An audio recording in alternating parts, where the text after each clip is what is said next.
Hold on. I'm having a hard time here. We got a lot going on.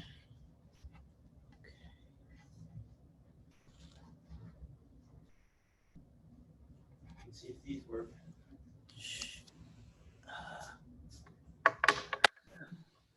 having a hard time here. We got a lot going on.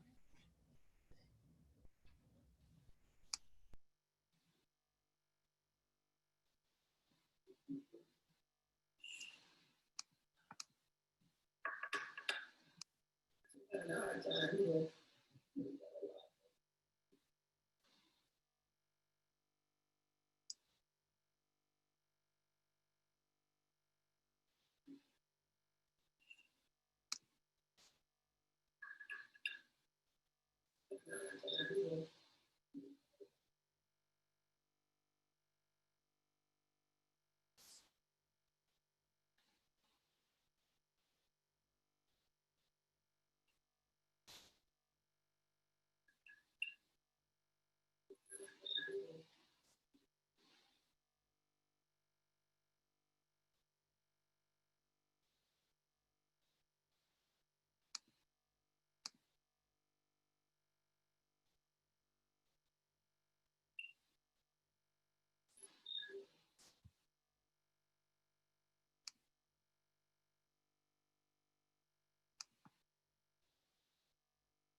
And if you're quiet until 7, I'm going to broadcasting now.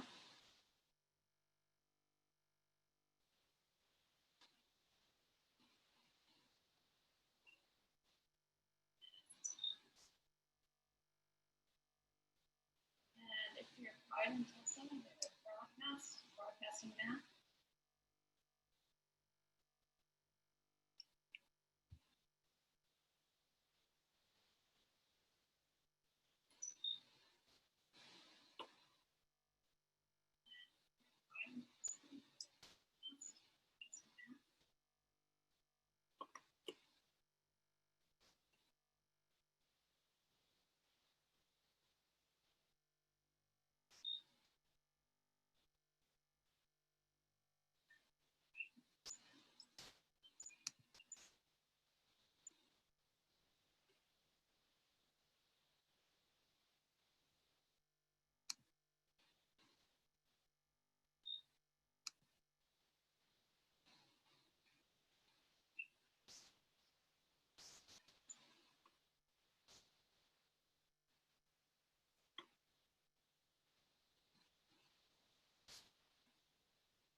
Going live.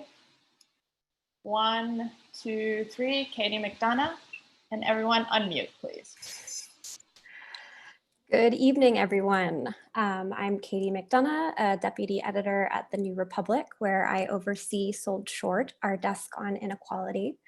I want to welcome you to our Salon series, which tonight features our contributing editor, Professor Kimberly Williams Crenshaw, in conversation with Congresswoman Pramila Jayapal about her new book, Use the Power You Have, A Brown Woman's Guide to Politics and Political Change.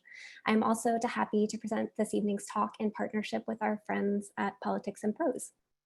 So I think our panelists tonight need no real introduction, but I will try to offer one anyway. In 2016, Congresswoman Jayapal was elected to the House of Representatives by the people of Washington's 7th District, becoming the first Indian American woman to serve in that role and bringing a much needed, clear-eyed progressive vision to the chamber. She was reelected 2 years later, and in her tenure so far has fought for transparency and accountability in government, taken on student debt, and introduced a just beautifully comprehensive Medicare for All bill. Use the Power You Have is the Congresswoman's account of the path from 16-year-old Indian immigrant to grassroots activist to state senator and to now progressive powerhouse in DC. It's also my real pleasure to welcome my colleague, Professor Kimberly Crenshaw, the co-founder and executive director of the African American Policy Forum and a professor of law at UCLA. Please excuse the ambient sounds of New York City you might be able to hear right now. And a professor of law at UCLA and the Columbia Law School. Her decades of leadership through her development of intersectionality, critical race theory, and the Say Her Name campaign have given us both the framework to make meaning of our current moment and build something more just. She is a leading authority on civil rights, Black feminist legal theory, and race, racism, and the law.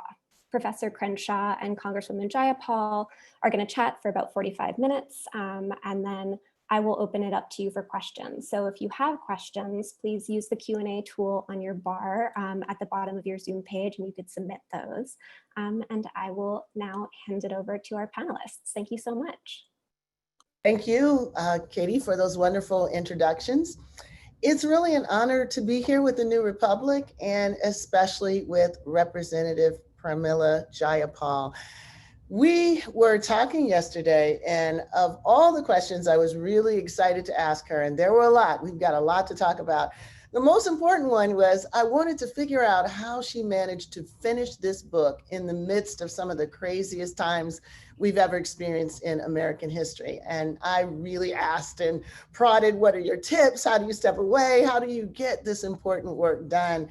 I want to know her secret, and hopefully by the time we get through this conversation, you'll have her secrets as well.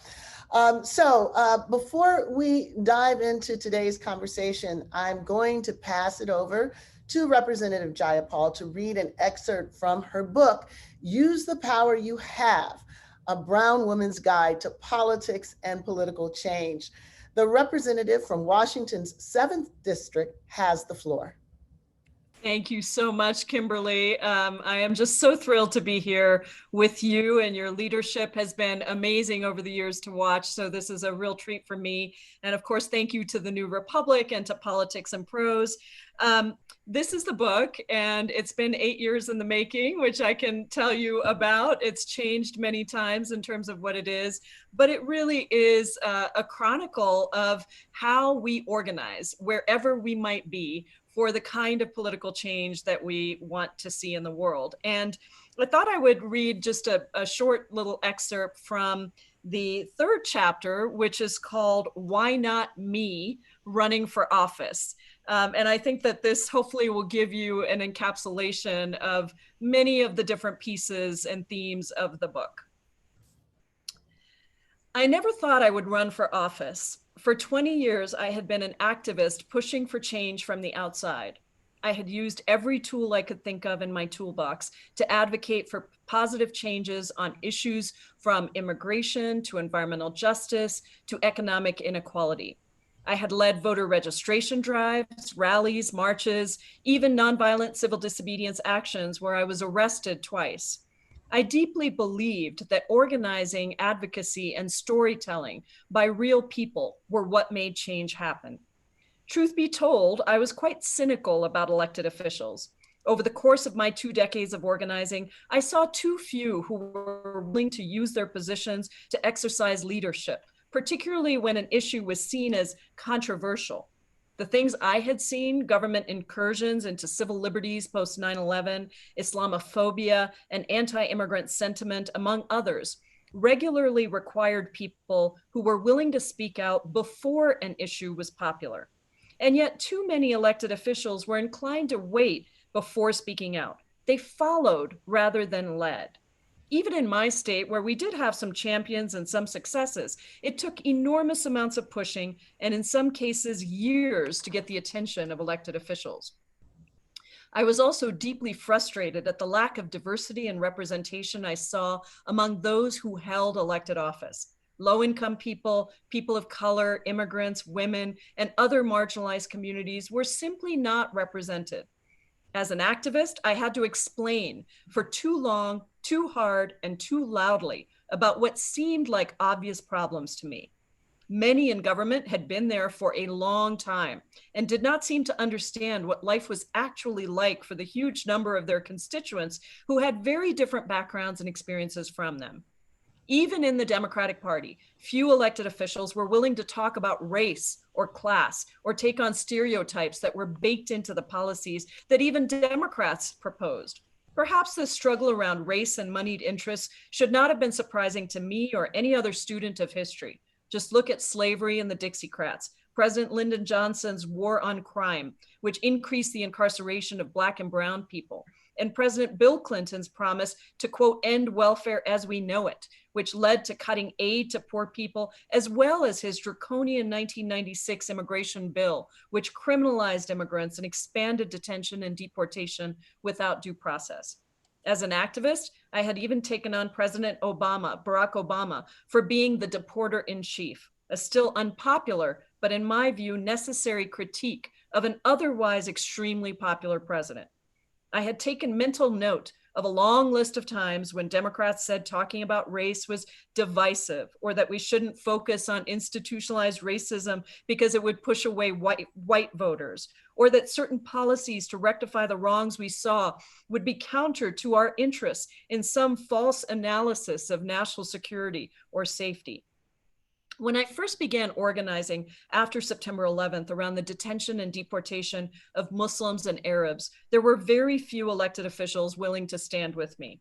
National security concerns triumphed over civil rights and civil liberties because once again, communities of color were treated as the suspicious other. When I began organizing rallies outside mosques to protest the lack of due process for Muslim Americans and Arab Americans who were being secretly detained and deported in the middle of the night, it became even more difficult to find elected leaders who would stand with us. And the higher the elected official rose, the harder it seemed to be to get them to take a stand that might be seen as controversial. Back then, immigration reform was far from popular, and it took years to convince our own congressional delegation to boldly embrace humane and just immigration reform. My first light bulb moment about how to build greater political power for immigrants came in 2004. I had realized that elected officials seemed to only care about two things. First, money from donors and corporate lobbyists, which seemed to work to block courageous votes or action. And second, and sometimes in this order, the votes of their own constituents. We didn't have money, but couldn't we organize existing voters, maybe even register new voters? Could we mobilize those voters to build the political power of immigrants and demand that politicians respond to our community's needs? The truth was, too many immigrants had lost faith in government and they didn't vote. Like me, they didn't see elected officials who represented them, looked like them, or even understood their lives. Some even just sat out the elections because they felt cynical about the people who were running and their desire to really serve them and make a difference. Many had also not received the kind of civic education that allowed them to understand the basic processes of voting in the United States, which are far from simple for a new American in this country. Could we get them to care about and trust the power of the vote? I decided to try an experiment. Hate Free Zone, the organization I had started at the time, partnered with the brand new Seattle chapter of the Council on American Islamic Relations to implement a new pilot project designed to get Muslim Americans educated about and registered to vote, and then actually turned out to vote. We went into mosques and community centers and registered some 300 new Muslim American voters. They were well aware of the terrible things that were happening to their communities in the years after 9/11. But our job was to convince them that their voices and their votes would make a difference. That required a lot of conversation, education, and ultimately mobilization to get them to the polls when it was time to vote. And in the end, 98% of them voted. Armed with a successful pilot project, we began a much larger voter registration drive in 2005 and 2006, ultimately registering over 27,000 new American citizens to vote. It was the largest voter registration drive in the history of our state, and it caught the attention of elected officials. At approximately the same time, we began a big, successful statewide campaign that pushed Washington's Governor Christine Gregoire to establish a New Americans Policy Council and to fund a massive program to help legal permanent residents who were eligible to get their citizenship. If I had ever questioned what it really means to build political power, those successes made me see that working now. And yet, in spite of all of that work, we still fought frustrating battles to get elected officials to come out and support us, particularly against unjust and cruel enforcement measures against immigrants. So all of this contributed to my own distrust of elected officials and kept me away from the idea of running for office myself. Community members would often mention the possibility to me, but it's notable that nobody from the Democratic Party machine asked me to run. I was not part of the system. I was pushing people hard for what I believed was necessary, and I was not wealthy or well-connected, all viewed as negatives to the party machine that had a lot to say about who would run for office, or at least who would get the needed early support.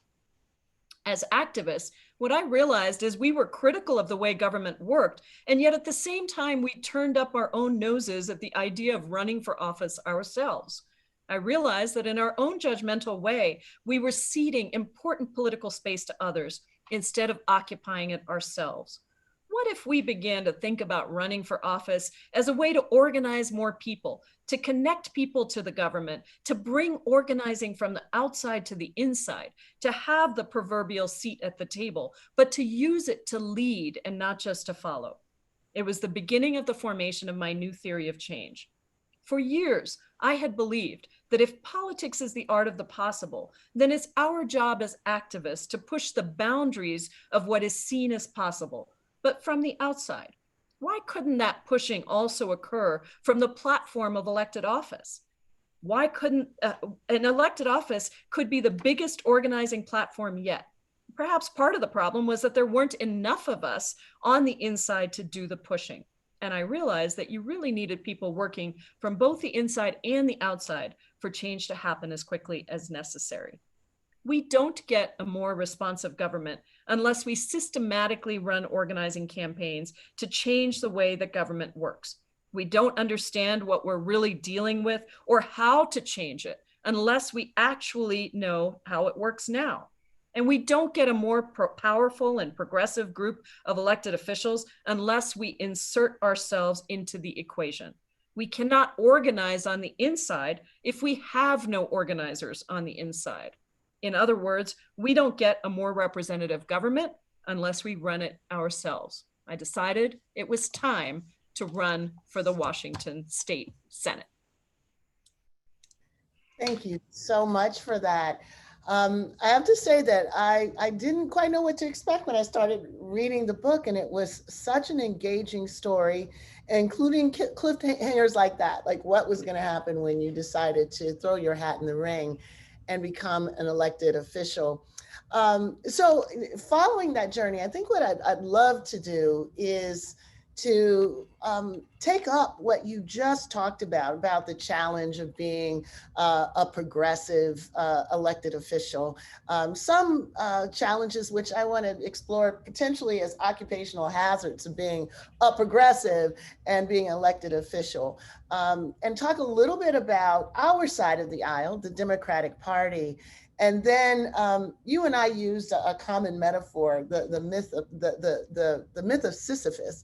And I want to talk a little bit about what's on either side of the Sisyphusian struggle, if we can call it that. So let me start with just the first part about the book itself. So I know that the book went through many different iterations, and I think it would be really great to hear about its trajectory, and particularly now what it is that you are writing for, what are you writing to, what are you trying to do with the story that you're telling in the book?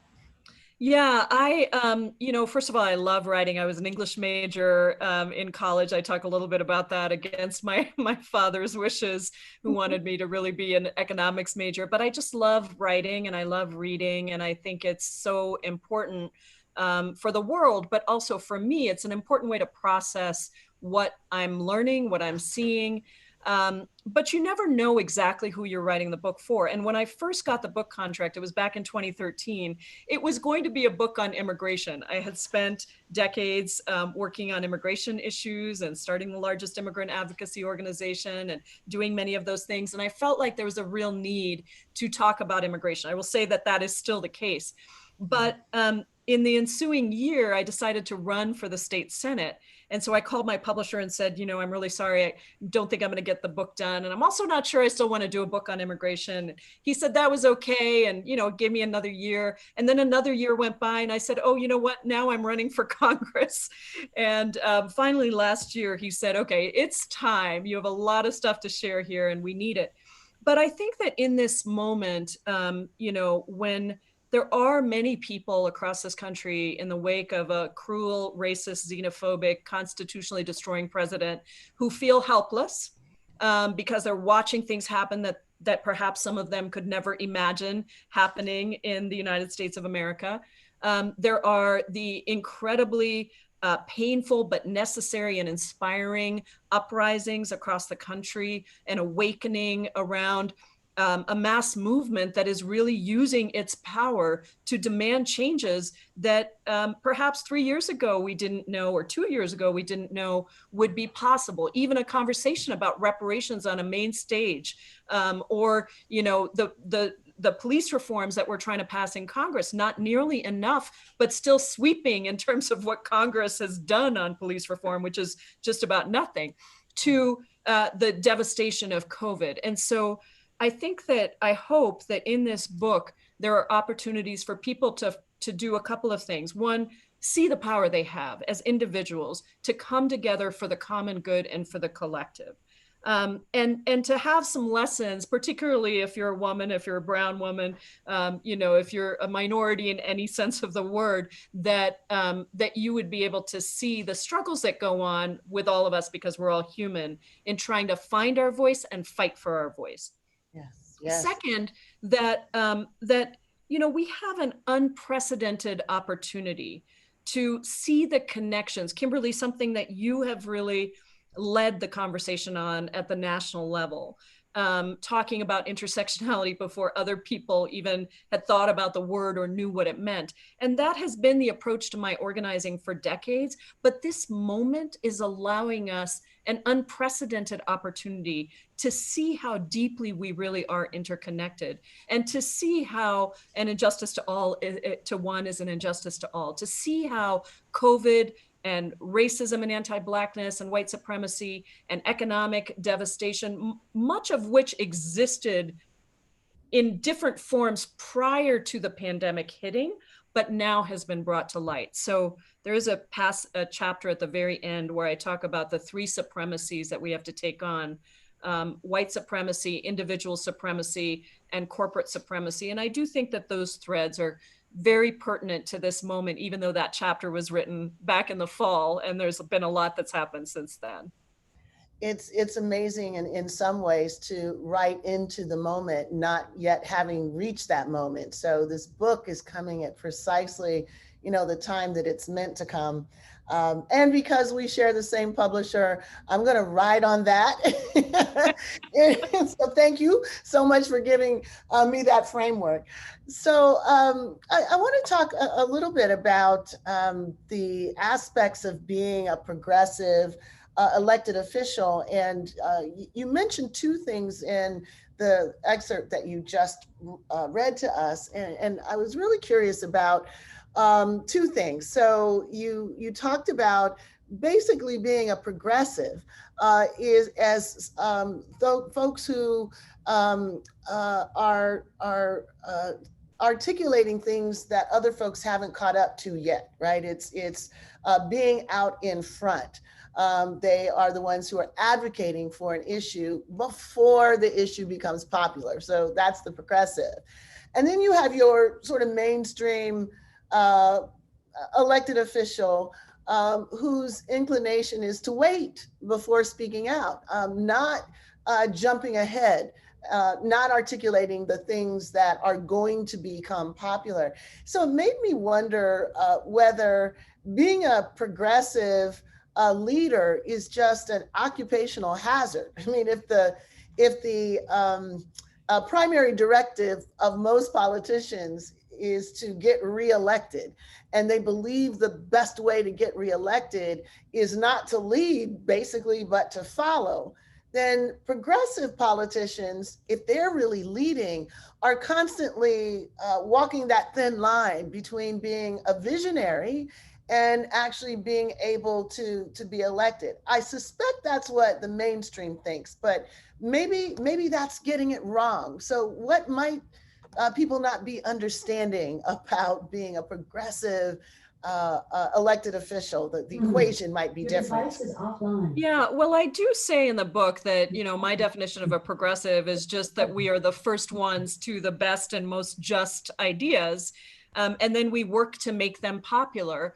But I think that there's a myth that, you know, that is out there that a lot of politicians believe, which is that you follow the polling and where people are today is where they want you to be as their elected official.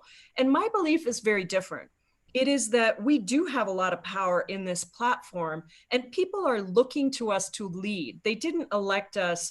Of course, they elected us because they believed in the values. Number one, they don't have to agree with us on 100% of issues in order to vote for us. I have many constituents who I know, and they tell me, because I do town halls all the time, they tell me that they don't agree with me on every issue, but what they do believe is that I am trying to do what I believe is the best thing after listening to all of the input, gathering all of the data, and they trust my judgment. They may not agree with it every step of the way, but they trust my judgment. Number two, that, you know, when you think about the platform we have, we can change public opinion. Unfortunately, Donald Trump has done this on numerous levels by using the platform he has to the fullest, and to cruel effect, I mean, to xenophobic and racist effect. But he has changed how people think about certain issues. And we can do that to good effect. We can do that to benefit people. We can make the argument for why we should not be spending $758 billion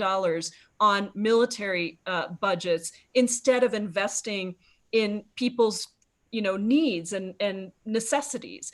We can make the argument why we should have a universal healthcare system, and we can lean into that and bring people along with us as we talk about Medicare for all. We can talk about the absolute myths and injustices of incarceration, whether it's immigrant incarceration or criminal justice, the criminal justice system, and all the reforms that need to be taken into account as we rethink public safety and policing. And so all of these things, I think, are places where, sure, we of course want to get reelected, but I also think that we've got to speak our values. And America is in a dire place, Kimberly. You and I have talked about this many times. We cannot afford more incremental change with people who are just in office in order to be reelected.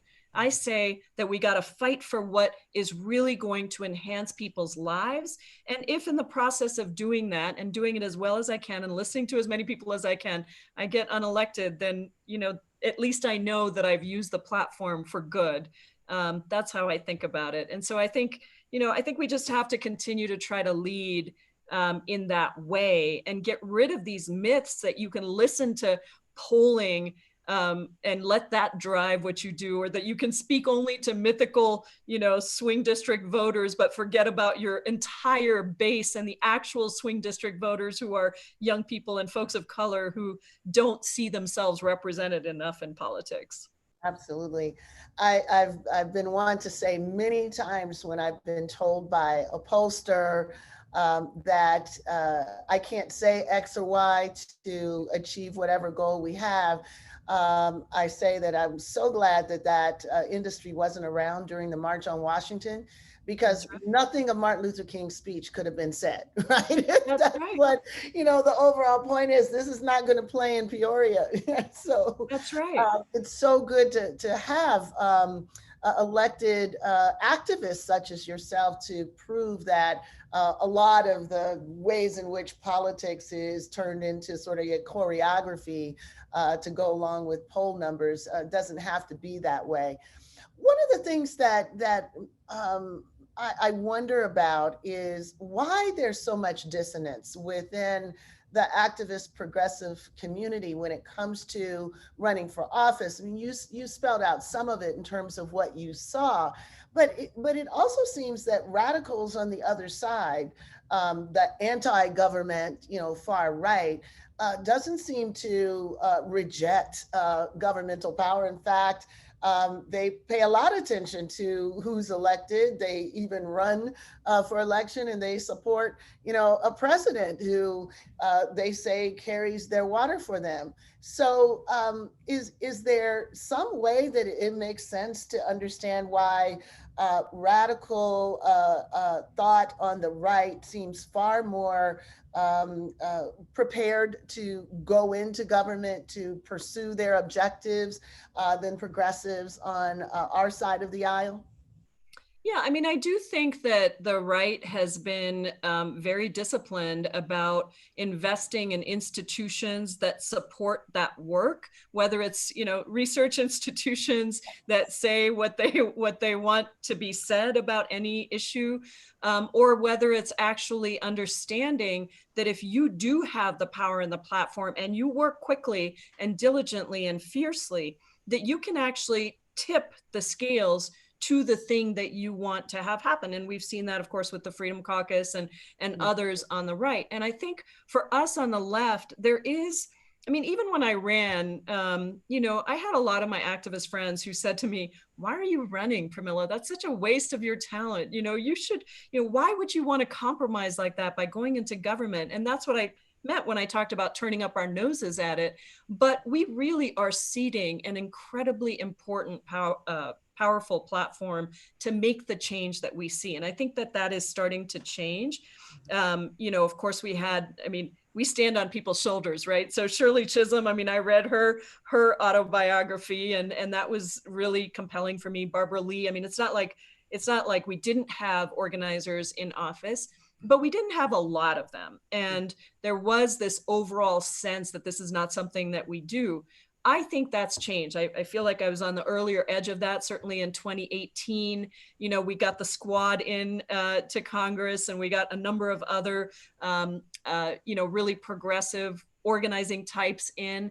And now I see that happening again. And it's happening at every level of government, from city council, to state legislature, to the federal government. Because one of the things that changes is, I've had a lot of people say to me, until I saw you there, I didn't think that it was something that I could do. And now that I see you there, I feel like my future is different, and something different is possible for me. And that is both in terms of the acceptance of the idea of organizers running for government and elected office, but it's also in terms of being a brown immigrant woman and showing that, yeah, we can do these things. And there are barriers, huge barriers here, but we can make a difference if we're here, recognizing that it's a very different environment and there are different roles that people play at different times when you're on the inside.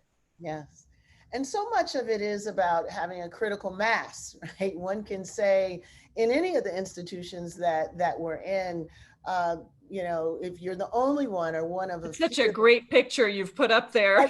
When you talk about critical mass and you see the Judiciary Committee and, the entire Republican side is all white male. And then there's, of course, and then just before, there was the picture of you with the squad, which, as I said to you yesterday, I see you as being part of the squad. So it's the squad. So I guess you're, sort of the big sister to the squad.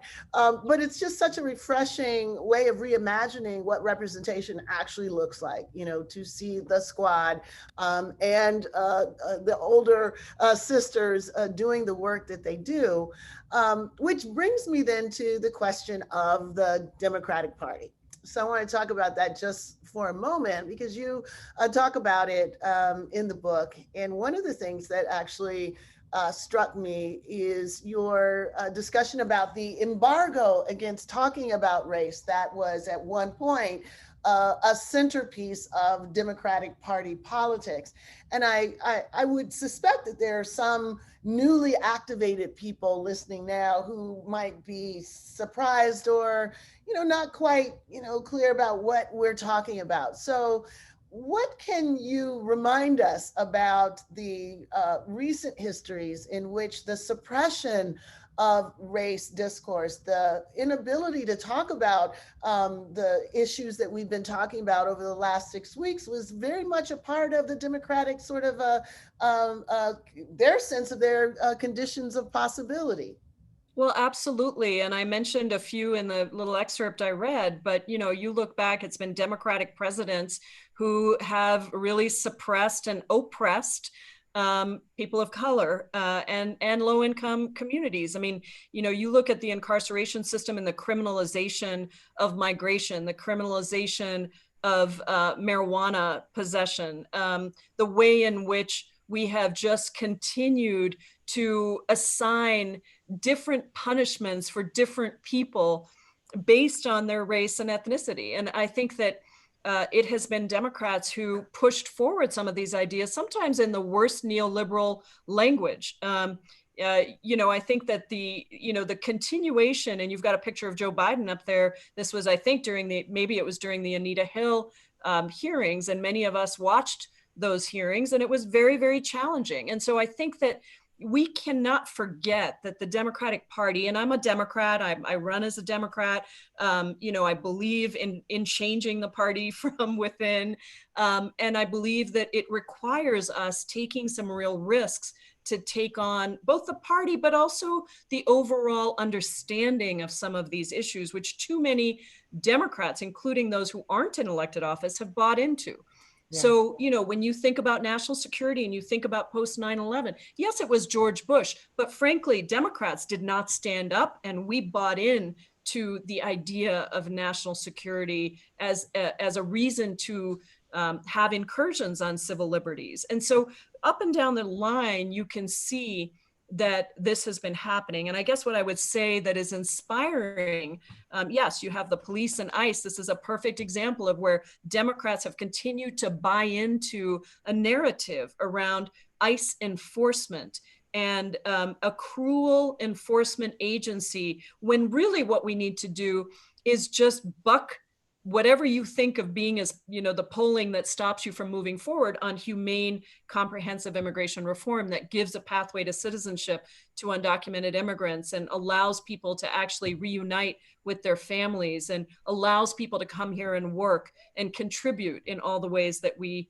see as necessary. So I think these are things that, if you want to be depressed, you can look at the history, but if you want to be inspired, you can also look at how far we've come on some of these issues in terms of what the mainstream Democratic platform is. Just a simple example, $15 minimum wage, which I think should be a living wage. But when we passed it in Seattle, became the first major city to pass the $15 minimum wage, it was because of the courage of fast food workers who walked out on their jobs in restaurants across the country and built a movement of working people demanding change. But it was also then the partnership that we had to change that law at the local level, now so many cities and states across the country, that it's become a mainstream Democratic thing. You notice it was never brought up during the debates because all of the Democratic candidates now agree that we should have a $15 minimum wage. So, and we passed it on the House floor last year. So I think that this is unfortunately the very difficult, long work of bringing about change when racism, sexism, anti-Blackness, white supremacy, gender inequity, all of these things have been built in and baked into our systems. It takes time to change these, even when we know how urgent it is that it happens today. Yes. And you talk about sometimes having some difficult conversations within the family, as it were. And some of those conversations you pointed out in the excerpt you just read to us, Clinton's ending welfare as we know it, the role he played in creating crimmigration.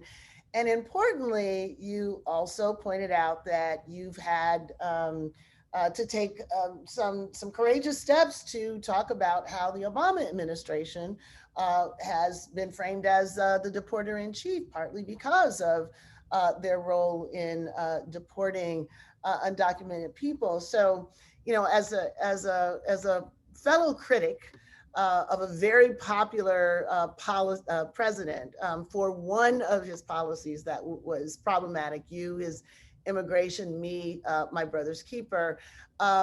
It's really difficult to lay a serious critique of someone who otherwise represents our party, represents our interests. Even those who might agree with us sometimes say, well, maybe you should take it light on that. So I think we know the costs of laying critique and opposing certain aspects of policies of popular presidents, but do we really understand what the costs and consequences of not holding to our progressive principles when it's our friends who we see as going in a different direction? So what would you say the lesson was from critiquing the immigration policy of a very popular Democratic presidency? What are the costs of not doing so? Well, I think that, it's so beautifully stated what you just said, because I think that the cost, and we often think about how difficult it is in the moment, and of course it's difficult, but the reality is we have laid the groundwork for this administration to do everything that they have done on immigration, the cruelty of family separation and other things. Much of that groundwork started after 9/11, maybe before that, with Bill Clinton actually in 1997, with the immigration bill. Terrible criminalization that started then of migration and has gone up through post 9/11 and then even into President Obama's tenure. And the cost of not fixing that is that we leave immigration out there as a political football to divide us. That is all that President Trump has done since he was campaigning all the way to today, where every chance he gets, if he's down in the polls, if he's whatever's happening, he goes to immigrants and immigration and race as a way to try and play to his base. If we had passed humane immigration reform and, if we'd had enough people who were courageous enough to say that, these enforcement things are completely unnecessary. We were detaining 56,000 immigrants every single night in immigration prisons, private for-profit prisons. That's what they are. And the vast majority of those people had never committed a crime, much less been charged of a crime. And if they had, it was something like marijuana possession. Certainly didn't require being locked up and deported, as we've seen in the criminal justice system as well. And so I think that the cost is both political in that sense, and you can see that also with this president. How did Donald Trump get elected? Well, Trump is both a symptom and a cause, as I talk about in the book. We can get rid of the cause part in November if everyone comes out and votes him out of office. But the symptom of deep inequity in this country, the largest wealth inequality and income inequality since the 1920s, 60% of Americans having not even $400 in their bank account to deal with an emergency. The low wage worker nature of so much of what happens in this country, and the CEO pay that is just so vastly gross to look at in comparison to what the average worker has. All of those kinds of inequities just lay the groundwork for a president like Donald Trump to come in and exploit us. So if we don't get healthcare right and provide seriously universal, affordable, accessible healthcare for everyone, that's why I'm the lead sponsor of Medicare for All, that is what I believe we should be doing, then we will end up once again, even if Joe Biden wins in 2020, we may create the conditions for a Donald Trump-like figure to exploit the divisions again and the unhappiness and injustices in order to get him elected. So we really have to think about those costs of not acting and not acting boldly. Yes, yes.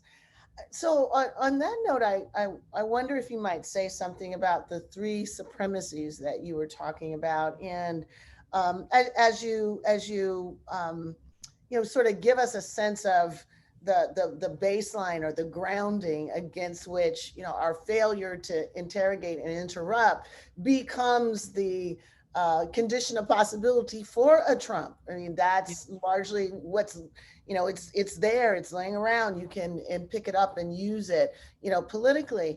And so as we think about those three supremacies, the other sort of piece of it is how anti-Blackness is also, central to that, even, part of all of the other kinds of debates that we're having. And I think it's being much more salient in this moment where anti-Blackness is playing a role as well. So I wonder if you might speak about how you think about those three supremacies.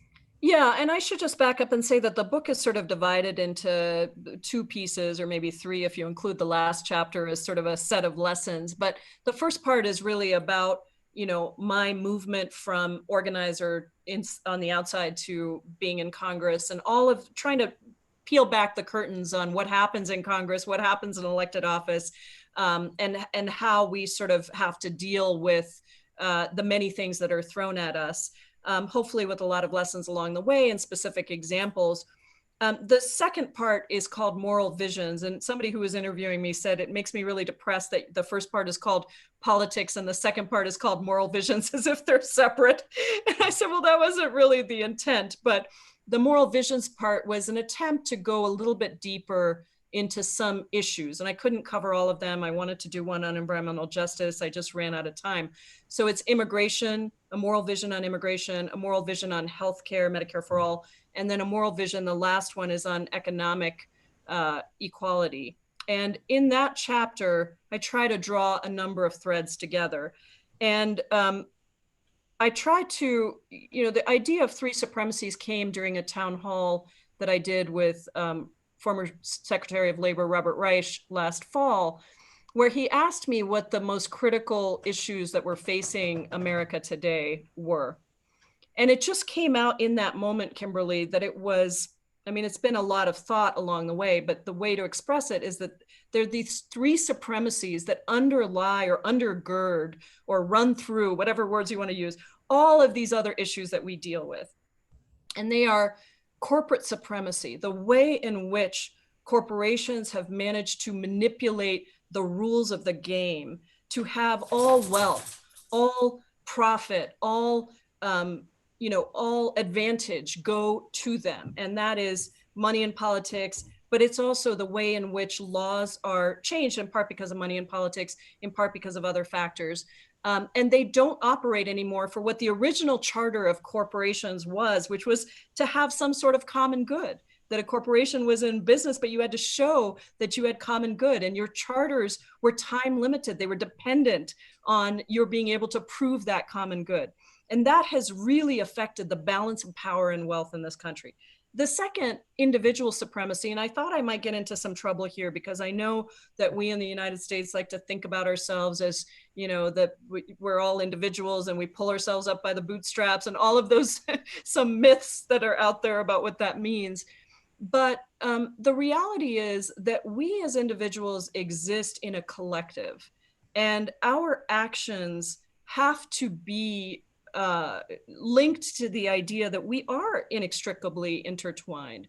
And COVID shows us that, public health crisis shows us that, but certainly economic devastation showed us that as well. And that core idea that we don't exist separate from everything else, and our benefits don't accrue to us just as us, but we're all better off when we're all better off. So that's the idea of the individual supremacy, unfortunately taking a different tack and really putting an individual ahead of the common good or the collective. And then the third supremacy, and again, it was before, everything that's happening today, but for those of us who have been following and part of the movement for racial justice in this country, anti-Blackness and white supremacy is threaded through everything. And I saw it when I went to the state Senate. One of the first bills I wanted to do in the state Senate was to demilitarize local police departments by ending the transfer of federal military equipment to local police departments. And some of my Democratic colleagues told me that that was never going to happen. We couldn't do that. We couldn't go against the police. And so this anti-Blackness and white supremacy is so deeply intertwined in the psyche of everything from policing being set up to capture, people who were enslaved, and the whole culture of how policing is set up in this country and the framework of it, but all the way to the disproportional burden that we see Black people facing with COVID, double the number of deaths of white people in this country. All of those things I think are just, again, built into our psyche, and we've never told the truth about it. We've never had a real truth telling about that racism and anti-Blackness and white supremacy and brutality against Black people and Indigenous people whose lands we took. And so I just think that those are deeply entwined in everything. And if we could address those three things, just those three simple little things, we would finally be able to tackle some of the deep problems that we have in this country.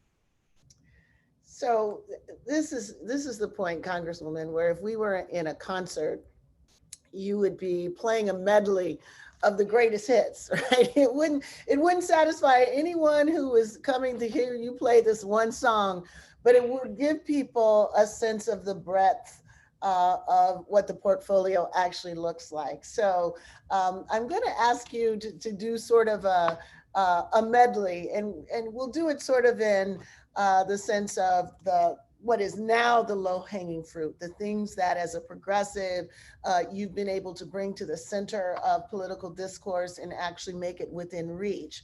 Then the things that you had to reach a little bit more for, but you could bend the branch down and actually grab it.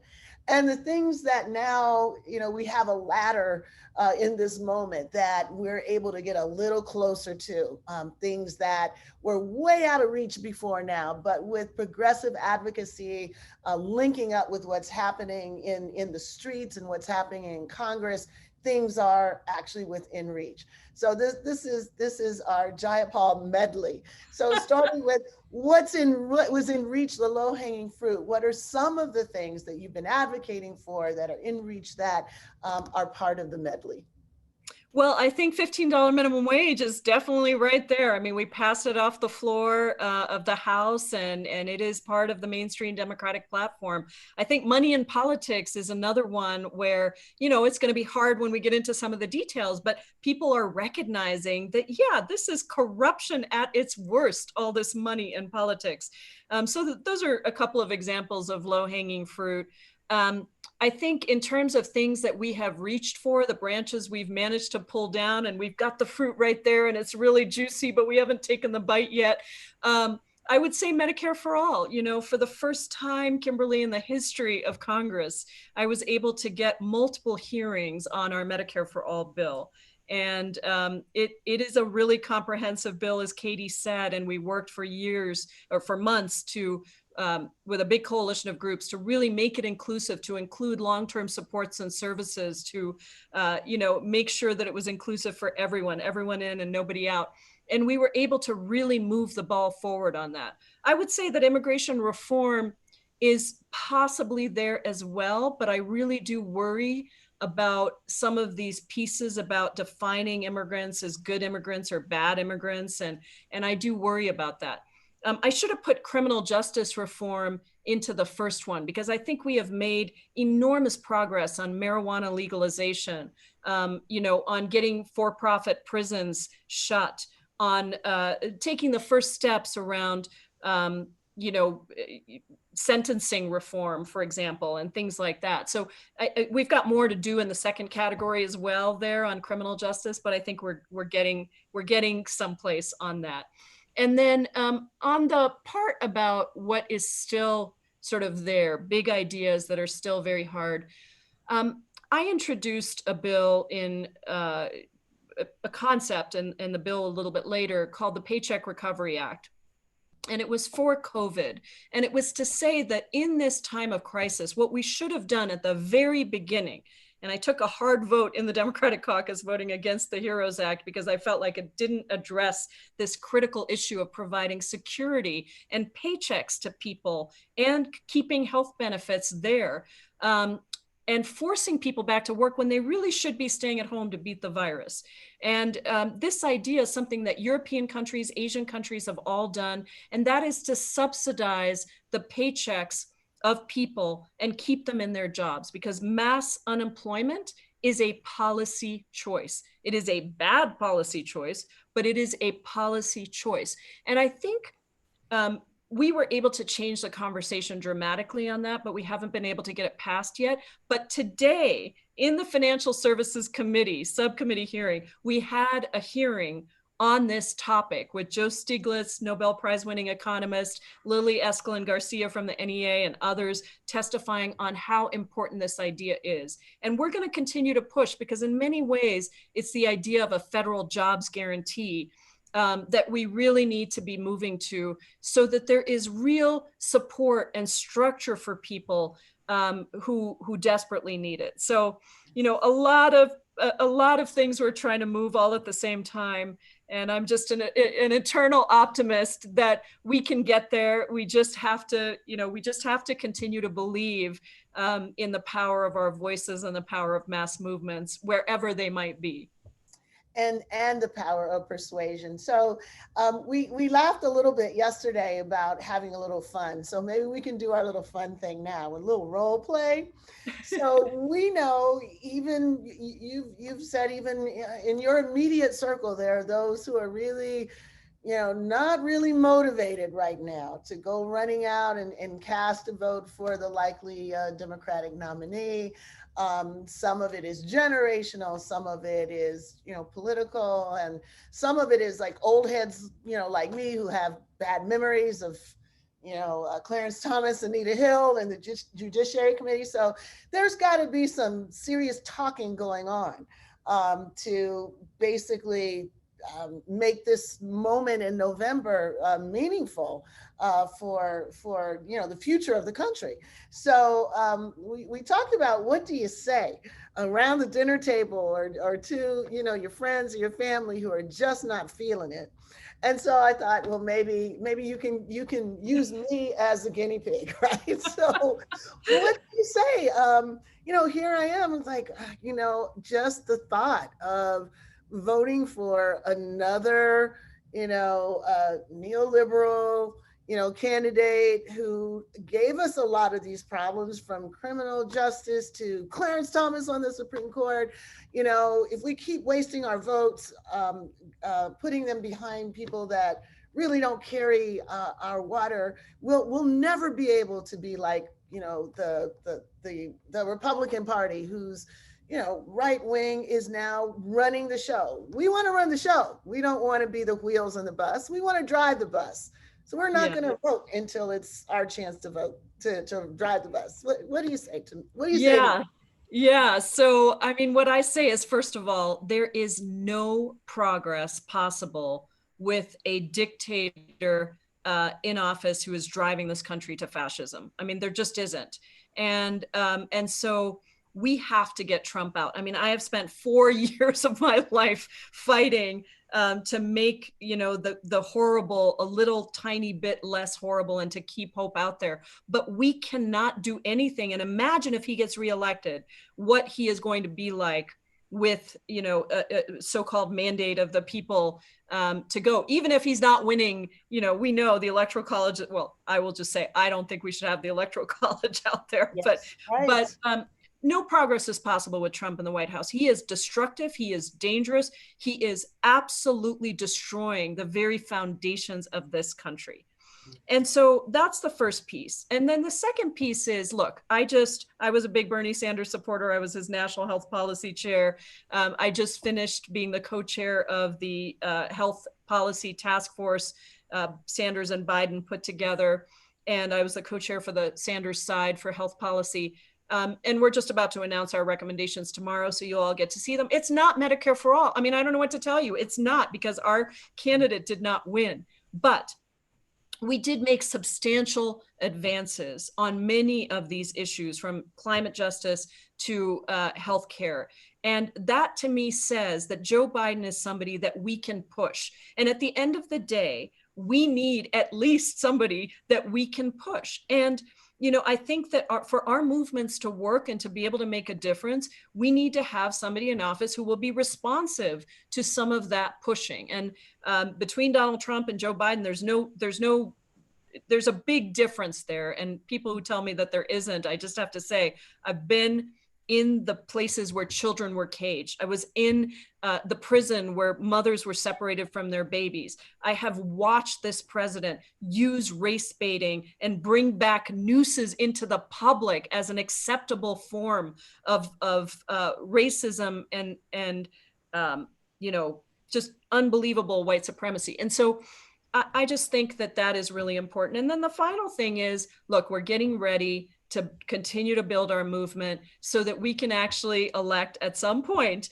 a more progressive Congress and have candidates running for president who can win and who we elect across the country. And there's some structural reforms that we need to do, and we need to continue to build our voice and our movements. And I've got a lot of faith that that can happen with our using the power you have, really putting it all in. And it starts with voting in November. If we don't vote, the narrative continues to be that progressives and young people and folks of color don't vote, and we are not going to get the changes we need. So we need massive turnout in November. We need to get rid of Donald Trump out of the White House, and then we need to get to work on bringing justice and equity to our country again.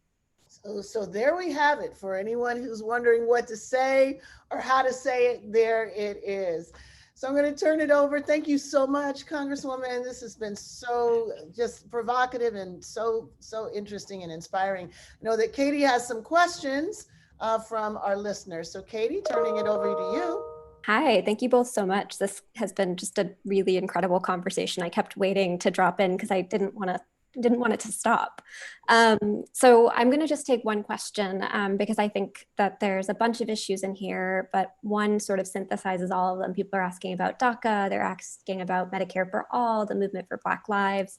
But so one of the questions is, as the co-chair of the Congressional Progressive Caucus, can you tell us a bit about how you've worked with activists on the outside to win things on the inside? Because I think this question really does speak to all of those different movements and issues. Yes, and that is in the book in multiple places. It's a theme throughout that in order to have successful policy, we need to design it together so that there is a sense of both what the demands are and what we can do to move a policy forward. And so, we probably the biggest thing I talk about, one of the biggest things I talk about in here, separate from the Medicare for All hearings, is when Speaker Pelosi, or Leader Pelosi at the time, was running to be Speaker, how we worked with outside groups to get a number of things into that bargain. It was a negotiation. And we told the progressive groups to hold off on endorsing her. And Mark Pocan, my co-chair, wonderful co-chair from Wisconsin, and I went in to talk to the Speaker with a list of things that we wanted to see, which included things like getting some of our new members onto A-list committees, what are called A-list committees. They're money committees, basically. They control the money in the budget. And when people look at Katie Porter or Alexandria Ocasio-Cortez or Rashida Tlaib on the Financial Services Committee, please understand it is because of our negotiation at the Congressional Progressive Caucus and our work with our outside progressive partners that we were able to say we want representation of new members. That didn't before happen on these A committees, and we want representation that equals our proportion in Congress. So we're 40%, progressives are 40% of the Democratic caucus. We should have 40% of the seats on energy and commerce, on ways and means, on appropriations. And there were a number of other things in there, and the Medicare for All hearings came in as a negotiation as well. And it was really successful in both being clear about our demands and then actually getting that through. There are a number of other examples too around the Pentagon budget and other things that we fought for, but there's a lot of strategy that goes into it, and you have to figure out where your leverage is, and then you have to coordinate and actually be able to try to get everyone on the same page. And when we failed, it's been because we're not talking to each other and we're not coordinating our efforts to really maximize our power.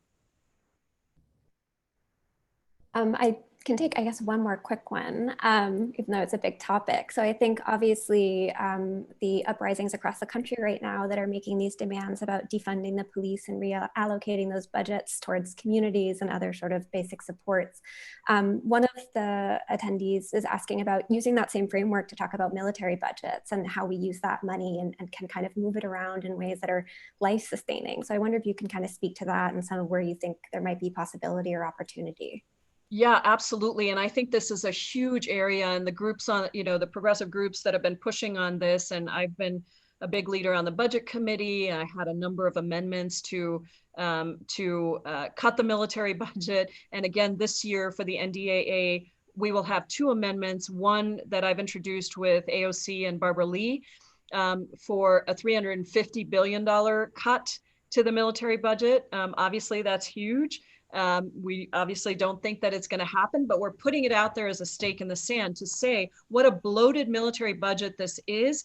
An agency that is not even audited, that is corrupt, that's wasting taxpayer dollars and sending American troops out where they should not be and sacrificing those lives, all at the expense of austerity when it comes to our basic needs like education and healthcare, and all of the things that we know we need. And so there's another amendment that Mark Pocan and Bernie Sanders are doing that I'm a co-sponsor of to cut the military budget by 10%. So when we continuously bring up that this is our top priority, if we can sustain people and keep people together and not give votes for budgets that continue to cycle out of control, I think we can be successful on a significant cut to the military budget, particularly at a time like this, where so many people, 44 million people filed for unemployment in 12 weeks, where 130,000 Americans have already died, 27,000 of them in the last 5 weeks.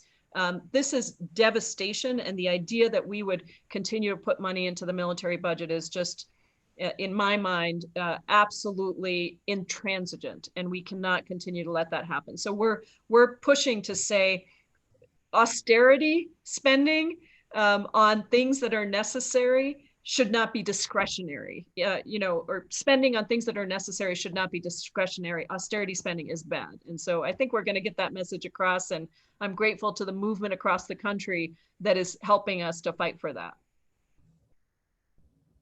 Thank you both so much, Congresswoman Jayapal and Professor Crenshaw. I could honestly just sit and listen to you both talk all night. So I regret that this isn't a 5-hour event personally. But for everyone who came out tonight, I want to thank you so much for joining us. I think you obviously can see that this was an incredible conversation.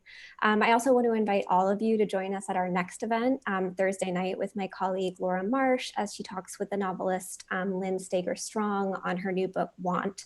That will be available on Zoom, just as this was, and our Facebook page on July 9th at 7 p.m. So to register for that, you can go to the events page on newrepublic.com. And I will close by just again thanking you both so much for your time and expertise and wisdom in this moment. So thank you so much. Thank you so much. Thanks, Kimberly. Thanks, everyone. It was wonderful.